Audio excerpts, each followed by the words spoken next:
La historia de este mundo está descrita en la Biblia. Hay guerra por aquí, guerra por allá.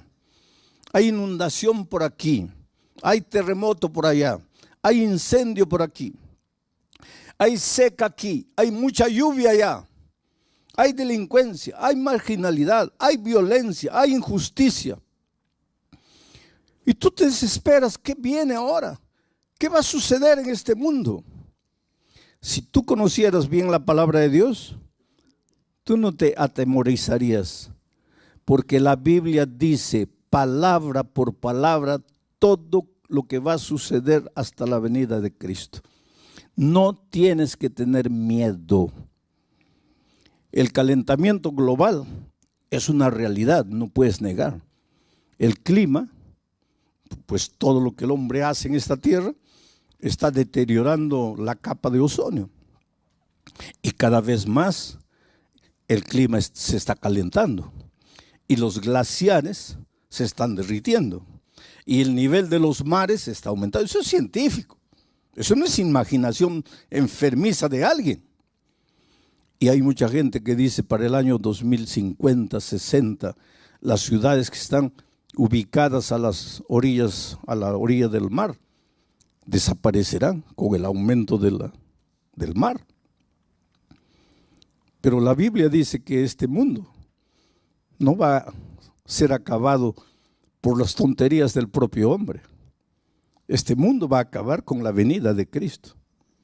Pero si tú lees la palabra de Dios, tu corazón se va a llenar de esperanza. No vas a tener miedo. El COVID, ¿cómo sembró pánico el COVID? El COVID paró el mundo, paró las empresas, paró las escuelas, paró todo. Muchos pensaron, acabó, llegó el fin. La Biblia decía, no, eso no es el fin. Esos son los primeros dolores de parto, pero el fin viene. Y cuando tú conoces la palabra de Dios, tú miras al futuro con esperanza, con seguridad y con la confianza de que Dios está en el control de todo. Vamos a abrir el texto bíblico, Proverbios capítulo 1, versículo 33. Vamos a dejar el texto un momento ahí, o sacarlo tal vez porque quiero decir algunas cosas antes de eso. El libro de Proverbios es llamado también el libro de la sabiduría. Son consejos sabios de un hombre sabio que cometió imprudencias terribles cuando se separó de Dios. Tu única seguridad es Dios.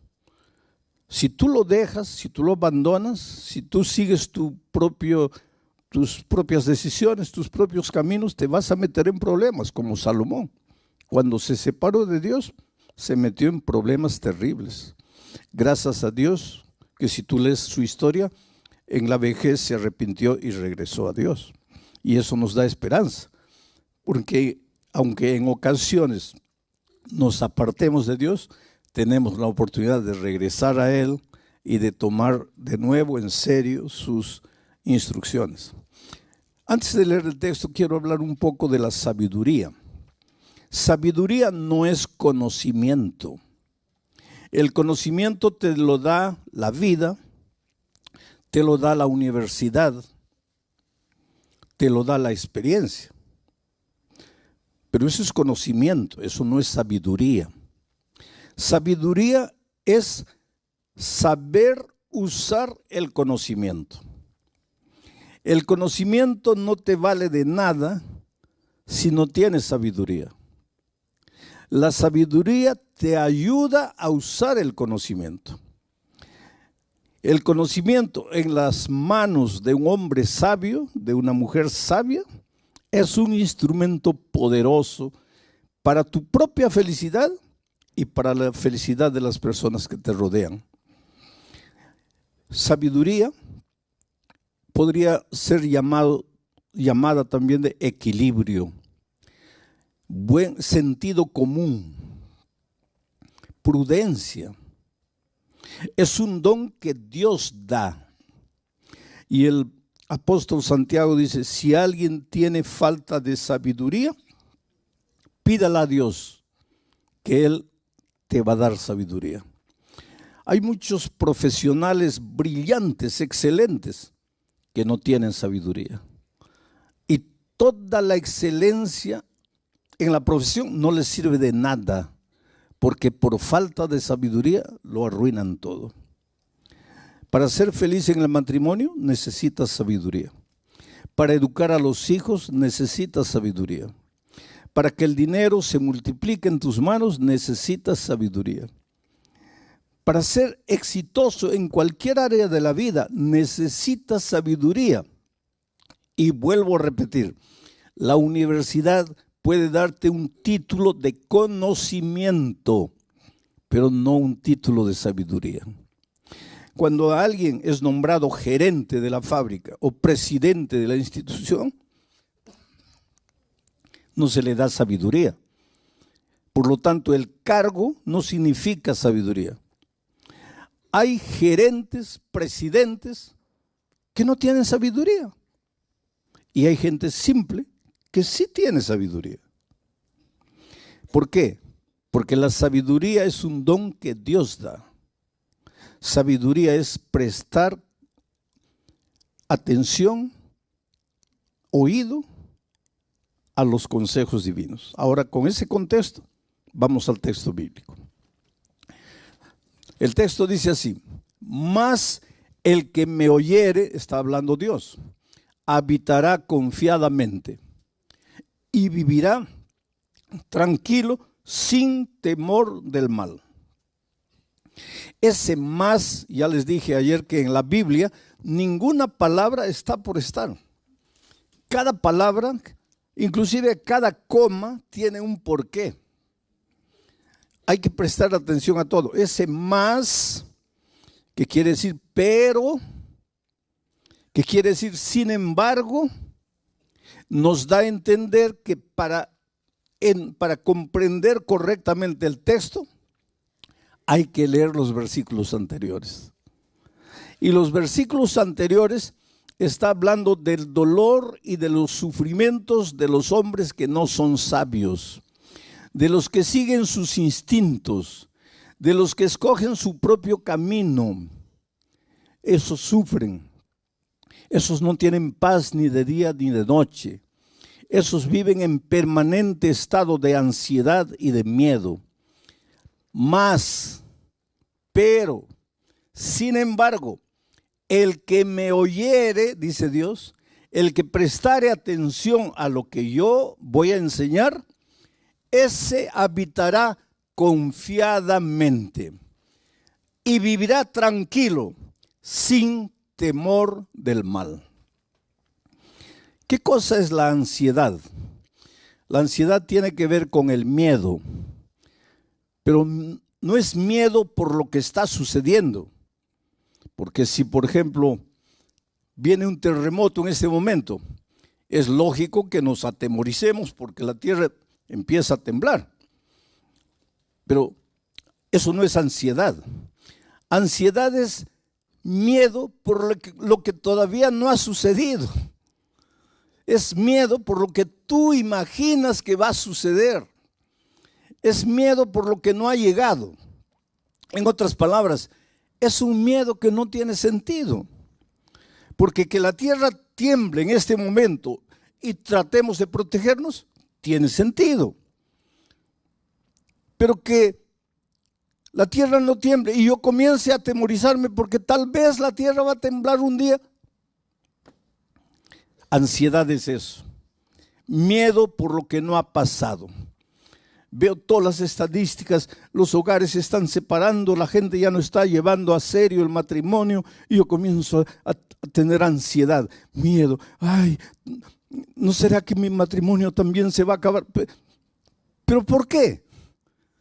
Porque las estadísticas dicen que los matrimonios están terminando. Yo voy a comenzar a tener miedo de algo que no ha sucedido.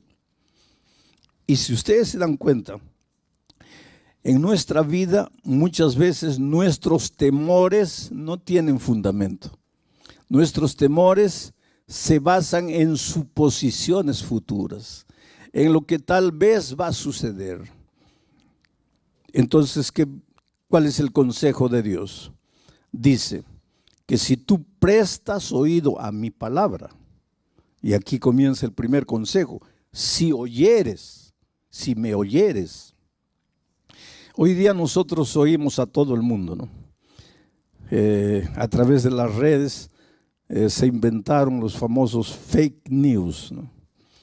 Le creemos a todo el mundo.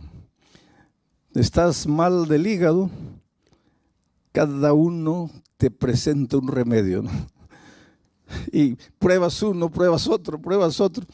Lo que tú no sabes es que el que coloca ese video ahí, él lo que quiere es jalar gente, porque cada persona que entra, que clica, le da algún centavito a él.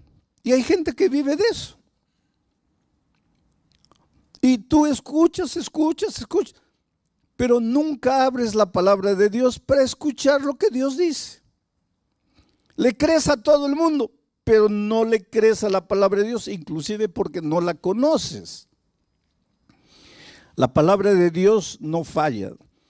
Dice, la hierba se seca, la flor se marchita, pero la palabra de Dios permanece para siempre. ¿Te acuerdas? Antes de 1492, la gente pensaba que la tierra era plana. La ciencia de aquellos tiempos decía que la tierra era plana. Tanto así que cuando tú ibas a la playa y un barco se iba y desaparecía, la gente y la ciencia pensaba que desaparecía porque había llegado al límite de la tierra y se cayó al abismo. Porque no había el concepto de tierra redonda. Hasta que apareció Cristóbal Colón con una idea loca. Y Cristóbal Colón dijo, no, la tierra es redonda. Y hubo una reina española que le creyó. Y entonces le ayudó financieramente a construir la Pinta, la Niña y la Santa María. ¿Se acuerdan? Y él fue. Y el 12 de octubre del año 1492 probó que la tierra era redonda. Y la ciencia abrió los ojos. Tienes razón, la tierra es redonda. ¿Qué año? 1492. 1492. Pero hasta el año 200 de nuestra era, el canon bíblico ya había sido cerrado. ¿Y sabes lo que la Biblia decía? Que la tierra es redonda. Y en 1492 la ciencia abre los ojos para decir que la tierra es redonda. Una cosa que la Biblia ya lo decía. Y eso es para decirte una cosa. La historia de este mundo está descrita en la Biblia. Hay guerra por aquí, guerra por allá.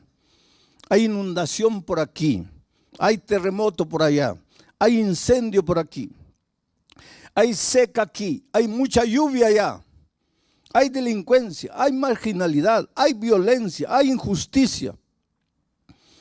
Y tú te desesperas, ¿qué viene ahora? ¿Qué va a suceder en este mundo? Si tú conocieras bien la palabra de Dios, tú no te atemorizarías, porque la Biblia dice palabra por palabra todo lo que va a suceder hasta la venida de Cristo. No tienes que tener miedo. El calentamiento global es una realidad, no puedes negar. El clima, pues todo lo que el hombre hace en esta tierra, está deteriorando la capa de ozono. Y cada vez más el clima se está calentando. Y los glaciares se están derritiendo. Y el nivel de los mares está aumentando. Eso es científico. Eso no es imaginación enfermiza de alguien.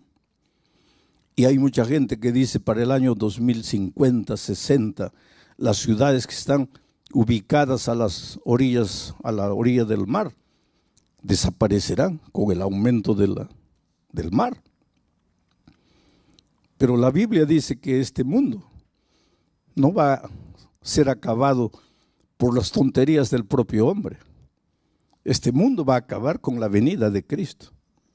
Pero si tú lees la palabra de Dios, tu corazón se va a llenar de esperanza.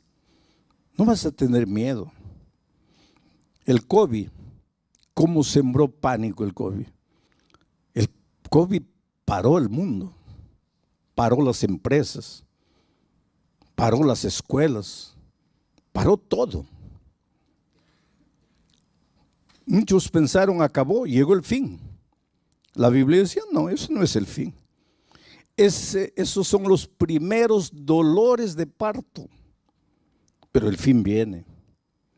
Y cuando tú conoces la palabra de Dios, tú miras al futuro con esperanza, con seguridad y con la confianza de que Dios está en el control de todo. Y Dios te ama y Dios está en el control de tu vida. Y si yo hubiera muerto con el COVID, yo siempre me preguntaba, porque yo siempre predico, enseño y digo que los cristianos no tenemos que tener miedo de la muerte. ¿Por qué? Porque de acuerdo con la Biblia, los cristianos no morimos, dormimos, reposamos, descansamos para despertar con la segunda venida de Cristo. Eso es lo que la palabra de Dios dice. La palabra de Dios no dice que cuando mueres tu espíritu sale vagando por ahí para reencarnarse. Los seres humanos pueden decir lo que quieran, pero eso no dice la Biblia. La Biblia dice que cuando el hombre muere, su cuerpo vuelve al polvo como era y el soplo de vida vuelve a Dios y se acabó. Estás durmiendo hasta la venida de Cristo. Entonces, ¿y si yo hubiera muerto con el COVID? Como yo siempre dije que no hay que tener miedo de la muerte, pero siempre cuando estaba solo me preguntaba, sí, es fácil decir no hay que tener miedo a la muerte porque estás con salud, con vida, pero ¿cómo será el día que llegue la hora en que vas a morir? Y me llegó la hora, porque los médicos dijeron, ya no hay salida. Pero entonces entendí el valor de la esperanza.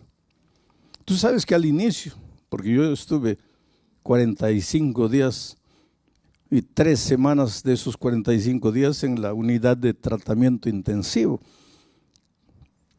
y 48 horas ya inconsciente. Cuando yo al inicio yo le pedí a Dios, lógico como todos, Señor, mire, yo vine aquí a este país a predicar tu palabra y por favor pues restaura mi salud, tengo que terminar el trabajo porque no lo había concluido todavía. Señor, levántame, cúrame, sáname, tú eres Dios de milagros. Pero cuando fui empeorando, llegó un momento en que yo sentí que me iba. Y yo no dije a Dios, ya cúrame. Yo simplemente le dije, Señor, muchas gracias por todo lo que hiciste en mi vida hasta aquí. Voy a descansar. Solo te pido que cuando Jesús vuelva, quiero ver a mi familia y quiero ver a mi iglesia. Y me apagué. Cuando yo salí del hospital, una médica me dijo, yo no creo en Dios, pero usted cree. Y quiero que sepa de una cosa, desde el punto de vista de la medicina, usted no tenía esperanza de vida. Y lo que lo restauró fue su confianza en un poder superior. Era mi confianza en Dios. Y si hubiera descansado, pues nos hubiéramos abrazado el día de la resurrección, cuando Cristo vuelva. Ese es el valor de la esperanza. Por eso Salomón dice, el que me oye. ¿Y cómo oyes a Dios? A través de su palabra, a través del sermón de esta noche. Estás oyendo la palabra de Dios, porque yo no te estoy diciendo mis ideas, te estoy diciendo lo que el texto bíblico dice. El que me oyere, ese habitará confiado. ¿Qué cosa significa habitar confiado. Estar tranquilo. No quiere decir acostarte en la cama esperando que las bendiciones te caigan del cielo. No, no, no. Pero vas a vivir sin ansiedad. Ay, ¿será que voy a encontrar empleo? ¿Será que no? Oh, querido, cuando conoces la palabra de Dios, tu vida cambia en todos los sentidos. Porque un día Dios le dijo a Abraham: sal de tu tierra, de tu parentela, de la casa de tus padres, vete a una tierra que yo te mostraré. A algunos de ustedes les mostró España, por eso se vinieron aquí, ¿no es cierto? Bueno, pero la promesa de Dios a Abraham fue: por donde quiera que tú fueres, yo estaré contigo. Y si alguien te bendijere, yo lo bendeciré. Esa es promesa de Dios para ti. Entonces, la próxima vez que vayas a buscar empleo, vas a llevar tus papeles, ¿no? Tu currículum de vida. Y cuando llegues, le entregas al entrevistador. ¿Y cuál es tu actitud? En el corazón: ojalá que me dé el empleo, ojalá que me dé el empleo, quiera Dios que me dé el empleo. Y el otro revisando tus papeles, ¿no? Y tú temblando aquí: ojalá que me dé el empleo, ojalá que me dé. Porque no conoces la palabra de Dios. Porque si tú conocieras la palabra de Dios, en tu corazón dirías otra cosa. En tu corazón le dirías al que está revisando tus papeles, no con tu boca, en tu corazón. Tú le dirías: mira, para de mirar mis papeles, mejor dame el empleo, por tu propio bien, porque yo soy hijo de Dios, y Dios me ha dicho a mí que por donde yo vaya, Él me va a bendecir. Y si alguien me bendijere, o sea, si tú me das el empleo, Dios te va a bendecir a ti. Entonces, para de revisar los papeles, ya dame el empleo. Pero esa es otra actitud. Tú caminas por la vida, no, ay, ¿qué será? ¿Cómo será? ¿Qué pasará mañana? No, querido, tú conoces a Dios. Y el que conoce a Dios es un vencedor y camina por la vida con la cabeza levantada. Y si no te dan el empleo, gloria a Dios. Pero pastor, ¿cómo gloria a Dios? Porque si no te dio el empleo de 1,200 euros, es porque Dios tiene para ti un empleo de 1,500. Y si tú te engolosinas con los 1,200, no vas a recibir los 1,500. Entonces, bendice a la persona y sigue tu camino, porque Dios te va a abrir puertas, porque tú no estás solo en este mundo, tú estás con Dios. Dios está contigo. Por eso Dios dice: mas el que me oyere. Por eso necesitas conocer la palabra de Dios. Por eso necesitas oír los mensajes bíblicos que tienen que ver con la palabra de Dios.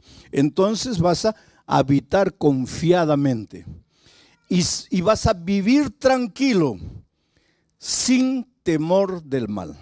Presta atención a esta última frase.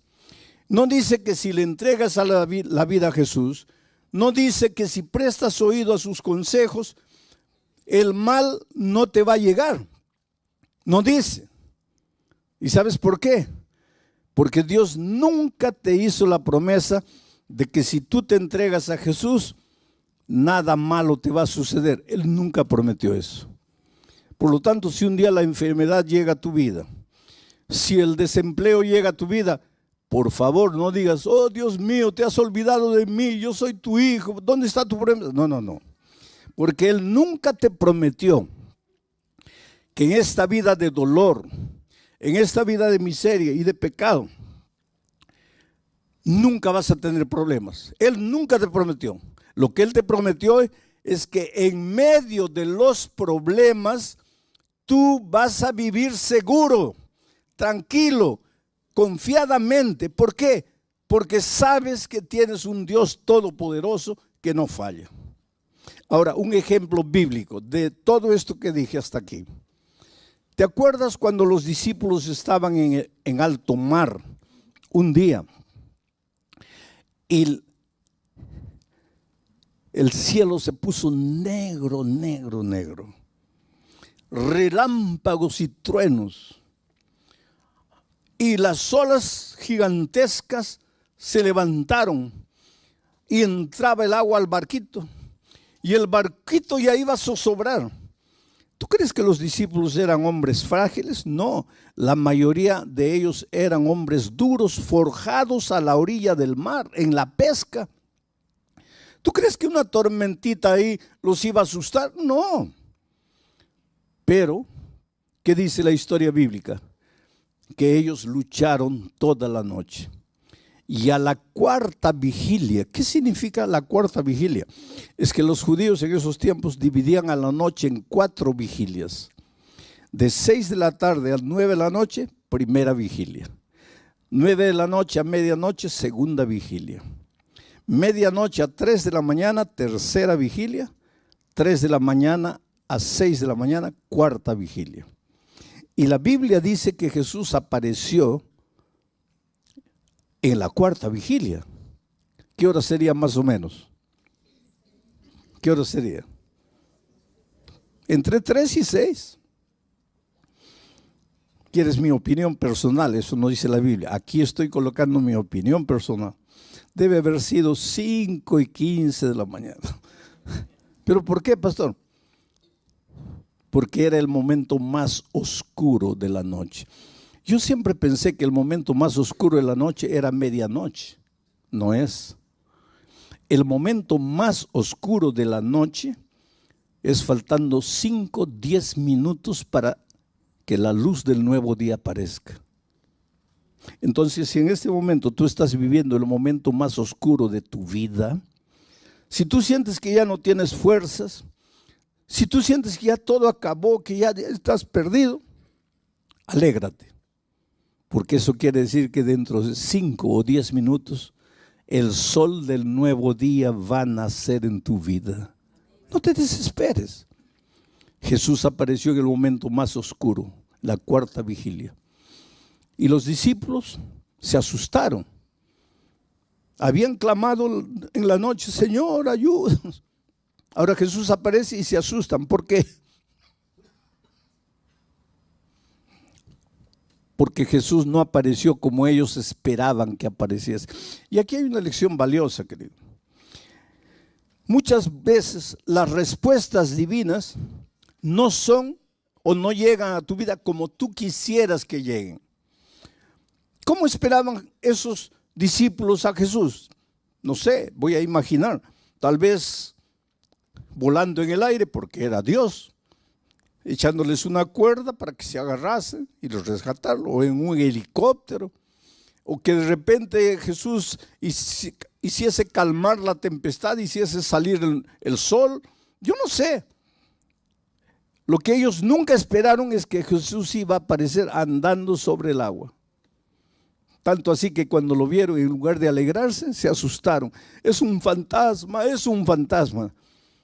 Y entonces Jesús dijo una cosa: soy yo, no tengáis miedo. Esta es la clave. Soy yo, no tengáis miedo. Entonces Pedro le dijo: Señor, si eres tú, manda que yo también camine sobre las aguas. Y Jesús le dijo: ven. Y Pedro, que un minuto atrás estaba con el corazón lleno de miedo, porque lo que te paraliza, lo que te incapacita de ser feliz, lo que te destruye, es el miedo. No son las circunstancias. El problema para los discípulos no era lo que pasaba exteriormente. Por más oscuridad, por más olas gigantescas, por más tormenta, el problema no era ese. El problema estaba dentro de ellos, miedo. Pero cuando Jesús apareció y dijo: no tengáis miedo, es como si Jesús hubiera colocado la mano, arrancado el miedo. Y ahora Pedro, sin miedo, es capaz de sacar el pie del barco y pisar el agua y caminar sobre el agua. ¿Sabes cuál es el mensaje para ti esta noche? Que enfrentas dificultades en la vida, no voy a negar. Y cada uno de ustedes sabe las luchas que enfrenta. En la vida familiar, en la vida profesional, en la vida personal. Pero cada uno de nosotros se enfrenta a alguna lucha. Y tú piensas que tu problema, no, mi problema es la esposa, no es el esposo, es el hijo, es el patrón, es el jefe. No, querido. Tu problema está aquí en el corazón. Es el temor, es el miedo. ¿Y qué sucede cuando vas a Jesús? Calma la tempestad, hace brillar el sol. No. Saca el miedo. Y ahora sin miedo, tú eres capaz de andar por encima de las aguas en medio de la noche oscura. Todos quisiéramos que Dios hiciese brillar el sol a medianoche para nosotros. Esos son milagros. Y Dios es capaz de hacer milagros. Y los hace. Pero todos quisiéramos milagros. Pero el más grande milagro que Dios hace es curarte por dentro. Porque el mejor instrumento para resolver tus problemas eres tú mismo, pero curado del miedo. Ahora tú con tu corazón lleno de ansiedad, lleno de temor, esperando un milagro, nada va a cambiar. Jesús no viene para colocar un adhesivo encima de la llaga. Jesús viene para limpiar la llaga de verdad y colocar mertiolate o alcohol. Y tú gritas de dolor. Tú preferirías un band-aid. Jesús no coloca band-aids. Jesús cura de verdad. Aunque la curación de Jesús te duela y te haga llorar, pero te va a curar de verdad. Y esta noche tú puedes volver a la casa feliz. Mira otra promesa más del Señor Jesucristo en el siguiente texto. Estas cosas, dice Jesús, os he hablado. ¿A través de qué? De esta palabra. Estas cosas os he hablado para que en mí tengáis paz. En el mundo donde trabajas, en tu barrio, en la lucha diaria, tendrás aflicción. Pero no tengas miedo. Confiad. Yo he vencido al mundo. En este mundo vas a encontrar dificultades, pero no tengas miedo, porque si estás conmigo, tu corazón va a estar lleno de paz. Y con tu corazón lleno de paz, nada va a ser capaz de destruirte. Que venga la noche oscura, que vengan las tormentas, los truenos, los relámpagos, las olas. Con Cristo tú eres capaz de caminar por encima del mar. Y esto no es teoría. Esto es vida práctica. Porque yo he encontrado gente destruida. Estaba una vez en Santa Cruz de la Sierra, Bolivia. Y como todas las noches hago una invitación. Y dije, la primera noche, ¿cuántos quieren aceptar a Jesús como su Salvador? Y no terminé de hablar. Un borrachito se levantó allá atrás y vino tambaleando, completamente ebrio, vino tambaleando. De tal manera que el público se reía, porque todos imaginaban ese pobre hombre embriagado, no sabe ni lo que está haciendo, pero él venía. Y llegó aquí, cabello largo, olía mal, porque cuando las otras personas llegaron cerca, muchos respondieron, algunos discretamente se comenzaron a apartar porque no podían soportar el olor. Evidentemente no se bañaba, era un hombre de la calle, un ebrio. Vino ahí. La segunda noche yo, cuando llegó el momento de la invitación final, dije, esta noche voy a pedir que se levanten los que no se han levantado las otras noches. ¿Quién es la primera persona que quisiera levantarse? Y el ebrio aparece ahí de nuevo.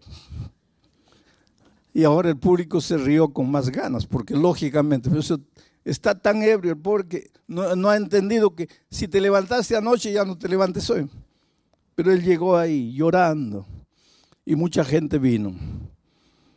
La tercera noche dije, Los que han venido las otras noches, adelante, ya no vengan. Esta es una invitación para quien no se ha levantado las otras noches. Y yo en mi corazón pensé, ahorita aparece el ebrio de nuevo. ¿Quién es la primera persona? Y el ebrio no apareció. Y la siguiente noche no apareció. Y la otra noche no apareció. Y yo pensé, bueno, ya no vino más. El viernes en la noche hice un llamado para el bautismo. ¿Por qué una persona se bautiza? Porque cuando te bautizas, eres sepultado en las aguas. Ahí muere el viejo hombre y el que sale de las aguas es un hombre completamente nuevo. Has nacido en Cristo. Entonces el bautismo no es una ceremonia, es un pacto de fidelidad con Cristo. Y muchos se bautizaron. Pero cuando hice el llamado para el bautismo, la primera persona que se levantó y vino fue un hombre que tenía una Biblia así en el pecho. Vino aquí adelante, estaba con una camisa blanca, un pantalón jeans, bien cortadito el cabello, se notaba que se había echado gomina, ¿se acuerdan de eso? Que se echaba en el cabello, bien peinadito, y lloraba, lloraba y lloraba. Yo lo miré y le dije, espera, yo te conozco. Tú no eres la persona que se levantó las primeras noches. Y él me miró así, dice, sí, pastor, yo soy. Y en mi corazón yo sentí una emoción tan grande, porque ya no era ni la sombra del hombre que se levantó las 2 primeras noches. Bueno, comenzó la ceremonia bautismal, y yo estaba allá atrás, y lo veo a él llorando. Y le digo, ¿qué fue? ¿Qué te hicieron? Y él me dice, yo quería bautizarme, pero no aceptan mi bautismo, porque dicen que si el domingo y el lunes yo estaba borracho, ¿cómo me van a bautizar hoy día? Y yo entiendo, porque nadie puede confiar en mí. ¿Cómo van a confiar? Yo realmente al inicio de la semana era un pobre ebrio, pero nadie conoce mi historia. Y cuéntame tu historia. Y él me dice, cuando yo tenía 21 años me casé. Yo era ingeniero de minas, trabajaba en una mineradora grande aquí en el país. Me casé, fui de luna de miel. Y cuando estábamos regresando, dormité en el volante. Salí de la carretera, caí a un abismo. Mi esposa murió y yo salí vivo. Nunca me perdoné. Yo maté a mi esposa. En ese accidente quien tenía que morir era yo, no era ella, porque yo conducía el carro. Quien dormitó en el volante fui yo. Quien tenía que morir era yo. Mi vida se acabó. Me entregué a la borrachera. Yo no conocía a Dios, no conocía nada. La borrachera. Bebida. En poco tiempo perdí el empleo, perdí todo. En poco tiempo ya estaba en la calle viviendo como un mendigo. 30 años, pastor, bebiendo todos los días, pidiendo limosna para beber. Y el domingo yo no entré aquí por causa de la predicación. Yo entré porque estaba lloviznando y vi el estadio abierto y entré. Pero usted piensa que yo no entendí. Yo estaba ebrio, pero yo entendía todo. Y esa noche yo entendí que solo Jesús podría cambiar mi vida. Que mi problema estaba en mi corazón. Yo tenía miedo de vivir. Yo tenía miedo de estar sobrio. Yo necesitaba estar ebrio, porque cuando estaba sobrio me sentía culpable de la muerte de mi esposa. 30 años viviendo en la calle, una vida miserable. ¿Usted quiere que yo no le entendí cuando la segunda noche usted dijo, los que han venido anoche no vengan? Yo le entendí. Pero ¿sabe por qué me levanté? Porque la primera noche, después de salir, después de haber venido, después de haber aceptado a Jesús, fui y continué bebiendo. Entonces la segunda noche yo dije, mi decisión de anoche no vale, porque yo volví a beber. Me levanto de nuevo. Pero fue el último día que viví. Pastor, después de 30 años, hoy completa 5 días que no coloco una gota de alcohol en mi boca. Pero nadie me conoce. ¿Cómo pueden confiar en mí? Y había un hombre escuchando mi conversación con él. Y él se acercó llorando y dijo así: perdóname, yo fui el que dije que no te podías bautizar, pero es que yo no conocía tu historia. Por favor, ven conmigo. Y se bautizó. Tú me puedes decir, ¿cómo pueden bautizar a un hombre que el inicio de la semana estaba ebrio? Pero es que tú no conoces el poder de Dios. 5 años después volví a Santa Cruz de la Sierra a hacer una campaña evangelística en ese mismo coliseo. Y el pastor me estaba llevando, y afuera había un hombre con un walkie-talkie y una linterna dando instrucciones: cierre la puerta allá porque ya está lleno, no, abran la puerta aquí, el pastor acaba de llegar, abran la puerta. Un líder. Y el pastor me dice: ¿sabes quién es él? ¿Te acuerdas? No, es el ebrio que se bautizó hace 5 años. Hoy día es un líder de la iglesia. Eso es lo que Dios hace. Te cura por dentro, y una vez curado por dentro, tú eres capaz de andar por encima del mar. Nada te destruye. Te pueden condenar, te pueden juzgar, te pueden decir lo que quieran. Tú serás un victorioso, porque Dios está contigo. Es por eso que tengo que hacerte la misma invitación de todas las noches. Y voy a repetir lo que dije en Bolivia: si te levantaste anoche, ya no te levantes hoy. Pero si no estuviste anoche, o si estuviste anoche pero no te levantaste, mi invitación es para ti. ¿Quieres venir aquí adelante y decirle: Señor, saca el temor de mi corazón, saca la ansiedad, saca el miedo, cúrame, ayúdame a ser un vencedor en medio de las dificultades? No te pido que saques las dificultades de mi vida, te pido que me hagas fuerte para vencer las dificultades. Yo voy a estar orando en mi corazón para que el Espíritu de Dios te traiga. Si quieres decirle esta noche a Jesús: Señor, cúrame por dentro, hazme un hombre nuevo, una mujer nueva, quiero renacer en ti. Esta es una invitación, lógicamente, para aquellos que nunca se han entregado públicamente al Señor Jesucristo.